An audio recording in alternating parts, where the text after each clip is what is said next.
Hey, what's up, everybody? It is your girl JoJo, and I'm here with the review for Ready to Love Season 9 episode, whatever it is.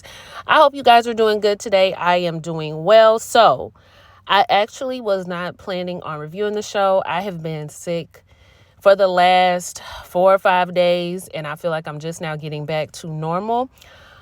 But I watched that episode yesterday, and I said, oh no,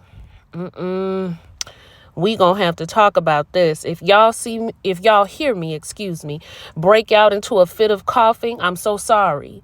But I had to get on here and I had to talk about this, whether I got breath in my body good or not. We gonna have to talk about what happened on this episode. So let's go ahead and buckle in and get to talking about it. Now, I did just have a full cup of coffee.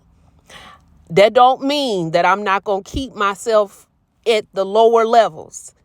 I'm just telling y'all that I did it, just in case. Okay, let's get to the review. Okay, so we pick up with the eliminations. Koshia and Mika are on the chopping block. I was okay with Koshia going home. I don't have anything firmly against Koshia, but I feel like she was going to be a problem down the line. She has a hot temper, and it's okay for her to go, okay? But regardless of what happened with her and Alexis, I didn't agree with Alexis, but Koshia just has had other moments where I'm just like, I'm okay with her going. LaRon gonna whisper in her ear, I'ma text you. Don't you text nobody. As long as you are part of this process, you got to focus on the women that's here. And if she your connection, then you go ahead and leave with her. That's how y'all end up getting in trouble, having them side conversations. Don't block him, Koshia. Anyway, it's time to get a little bit deeper. So there's going to be some dates where they're discussing non-negotiables. Justin and Rashina go on a date. They go salsa dancing. Justin was hoping it would be chips and salsa. I said, I bet you was. Now, y'all, I don't know if I've told you, but I have taken several lessons of salsa myself. So I did know the steps. And honestly, for the ladies, as long as you have a strong lead, you can pretty much look really good. Your lead, in my opinion, is what makes you look a lot better. It makes it look like you know what you're doing, even if you don't know what you're doing. Justin was not giving strong lead, and it didn't have anything to do with it being his first time. He didn't look confident. He didn't feel confident. It all just looked like I'm ready to leave as soon as possible. But he gave it what would be his best shot. Rashina looks like she's done it before. Rashina also looked like she might have been trying to lead. And ladies, we can't do that in life. Or in salsa dancing, you really do have to let them lead or the dance doesn't work. It just, trust me, it doesn't. Because I had a hard time with that when I first got on. But once I had one good strong lead and that man tossed me all around that little dance floor place, I was like, oh yes, it's strong leads only for me. Moving on. So they talk about their non-negotiables. Rashina's center around communication, and she tells Justin that closed mouths don't get fed. And he said, baby, you ain't got to worry about my mouth being closed. All right, Justin. Again, the V word comes up. Y'all know that's our word for the season. He can be vulnerable. He like a woman he can be vulnerable with, and he can be vulnerable with Rashina. So that's all good there. Let's move on to the next date. Okay, in the next date, we have Vanessa, Patrice, Chaz, and Alonzo. Vanessa says she feels like Patrice is on a date. She's in a love sandwich, and Vanessa's just watching. I actually got the dates out of order, but I'm going to keep going with this one, and then I'll step back. So they talk about their non-negotiables as well. They also talk about love at first sight. That's not all that important. Alonzo says he doesn't really have any firm non-negotiables, which I didn't think was a good answer. Vanessa says her non-negotiables are also around communication. Wants you to be honest with her, wants you to state how you feel so she can have the ability to correct it. William says his non-negotiables center mostly around his children. I don't know why I forgot that he had 3 boys. I thought he had 2, but he needs somebody that is very understanding of what he has to do for his children. He is adopted. That is his only blood connected relatives. You know, he basically started his family anew with his boys. And so that is very important to him. William says something that I don't like that parents say when they say stuff like, and I try to do everything I can for them. No, I don't got time for everything you can. Everything, period. Okay, as long as there's breath in your body, everything, period. I don't want to hear I can. I don't want to hear it. So William says he needs a woman who's very understanding of that. And I am glad that he puts parenting first, because you would be surprised that some people do not. They will put themselves first. So it was a relief to hear him say that. He also needs a woman that's kind. And I believe that was it. Those were his big ones. Oh, no. Fitness is also a non-negotiable for him. He spends a lot of time in the gym. Now, I was a little confused about that. Now, I'm not saying that people with children don't have time to go to the gym. They absolutely do. I would just like to know, how much time are you spending in said gym? And if you are spending that much time, are we still showing up for all of the things that the children need as well? As long as we are, we cool. But he said that is a non-negotiable for him. Patrice said the only way she going in the gym is somebody carry her in there, because she ain't going. And Vanessa also wonders what kind of time William has if he's spending that much time on fitness. So I don't know. That date was weird. That little group date was strange to me. Not sure why, but the vibes was just off. Chaz in the mouth of the South. Alexis go out on a date. Alexis asked Chaz how he felt about Koshia having to leave the process. Chaz said he felt bad because she actually had a moment at dinner where she was crying, and he felt like she had reached a different moment in the process, so he felt bad to see her go. Alexis lets Chaz know she did not feel bad to see Koshia go, and then she tells Chaz about the spat that they had. Now, girl, this has been your problem, and this has been a lot of the ladies' problem with you. You are always going back and telling the men the business of what the women talked about.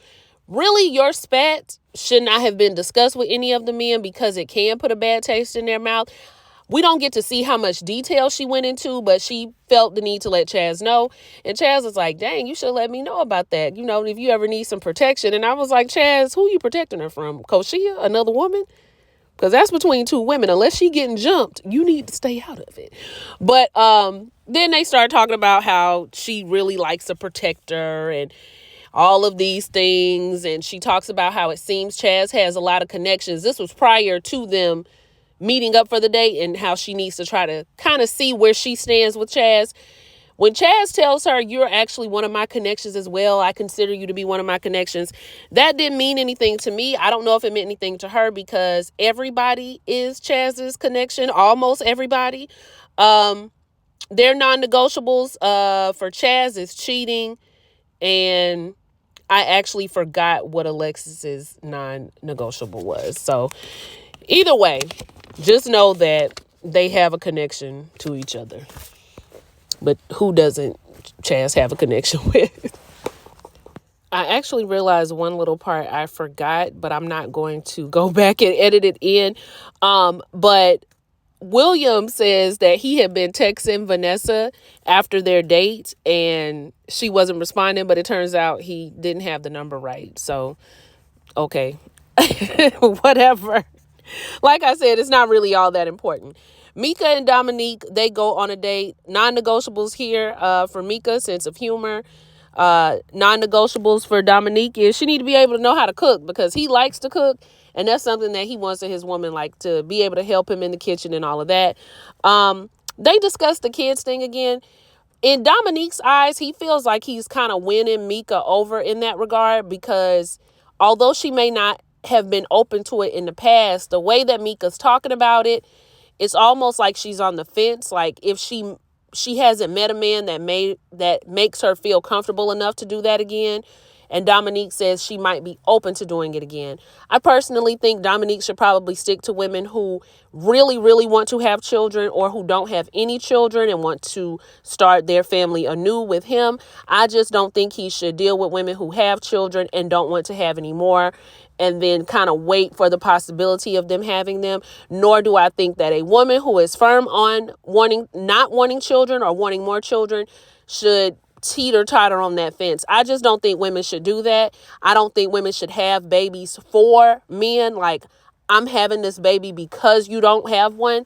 It's just not good. It's not a good idea. The only way a woman should be having a child is if you truly want to have a child. Do not have a child for somebody. Do not do anybody any favors. This isn't you picking up the pickup order at Walmart. This is not you going to get them a cup of coffee. This is a whole ass baby. This is a child.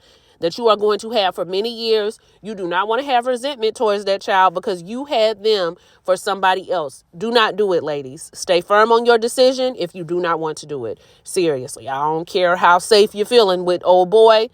If you know you yourself don't want to do it, because most of the time, if anybody going to be holding the bag, it's going to be you. Don't do it. That's just my 2 cents. Now, who else? Justin and Maya go on a date. Not too much there. I think it was cool that both of them don't have children.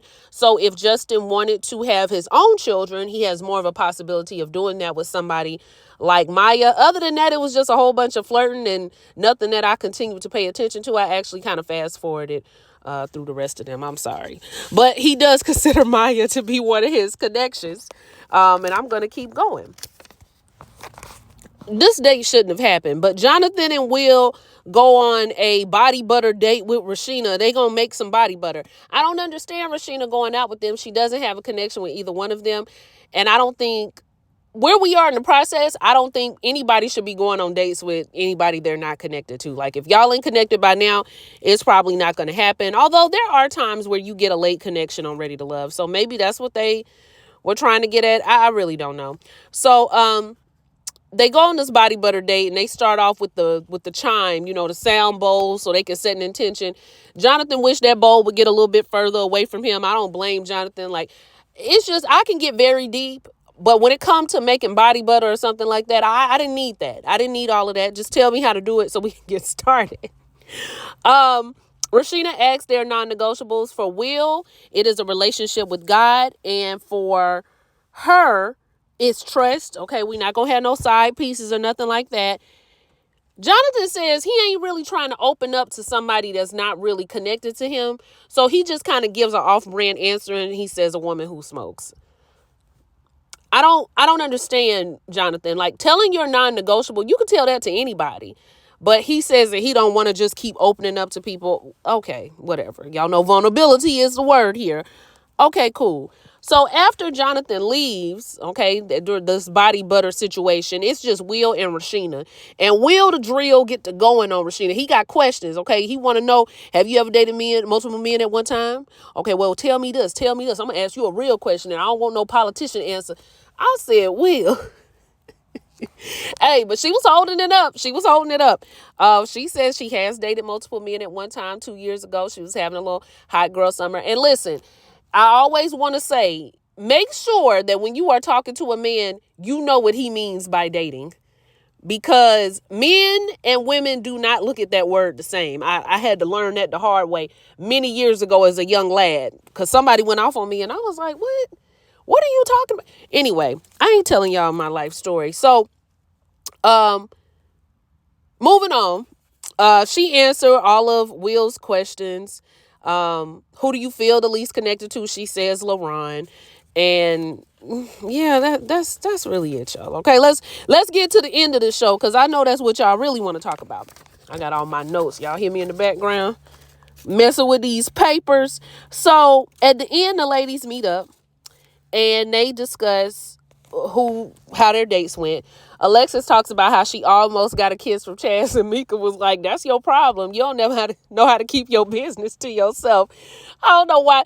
I didn't feel like she was telling the business when she said that. I mean, she was telling how her date went, but okay. They really don't like her. And so after they go around talking, Patrice does bring up how she felt really uncomfortable around Will because of the way Will confronted her about the situation regarding the whole somebody said that he was sleeping on the floor. And she was like, and I thought it was, from my understanding, that what goes on in the ladies' lounge stays here. And Patrice did a really good job explaining herself of how she felt uncomfortable, how she felt like that was just a low blow for somebody to go back and tell him that. And so Alexis does speak up for herself, and she was just like, well, I can't control what Will does. I can't control what Will does. I had to give him an example of what we talked about in the lounge. And Mika was like, yeah, but you feeding him information. She was like, I'm not feeding him information. At the end of the day, he's his own person. He's going to handle it however he handles it. For whatever reason, he don't like you. I was like, Oh, now we talking about mothers. I mean, she just really started going in. He don't like you. He don't like this person. And I don't know why. And I was just like, Alexis, I don't know why she just won't say, you know what? I'm not supposed to talk about what goes on in the ladies' lounge. I probably could have found a better way to give him an example without telling him the things that we necessarily talked about. I don't really even know if there's a way around it at this point because she's already spilled so much tea. But just like she told Chaz what happened between her and Koshia, like certain things, no, you should not be discussing with the gentleman because it may or may not, but chances are it may sway their decision or their behavior, which is what it did with Will. So they go back and forth. They're not really going to solve it. Nephew Tyler Perry steps in. He's a terrible mediator. And lets them know that there's going to be 2 men that's going to be eliminated. So y'all need to figure out who it's going to be. At the end of the day, who ends up on the chopping block is Will, and the third person was Jonathan. All of the ladies, they go, y'all know how they do when they explain. Some of the ladies are feeling that you're not opening up. Some of the ladies are feeling like, you feel some type of way towards them. They feel uncomfortable around you. That was mostly what Will's conversation was about.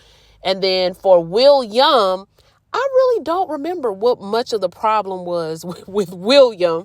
But either way, the 2 that end up going home is Jonathan and Will. I'm sure a lot of us were glad to see Will go. I think that Will was just trying to get his lick back. The only person he was going to be connected to was Alexis because he felt like everybody else was giving him the side eye and he was giving the side eye to every damn body.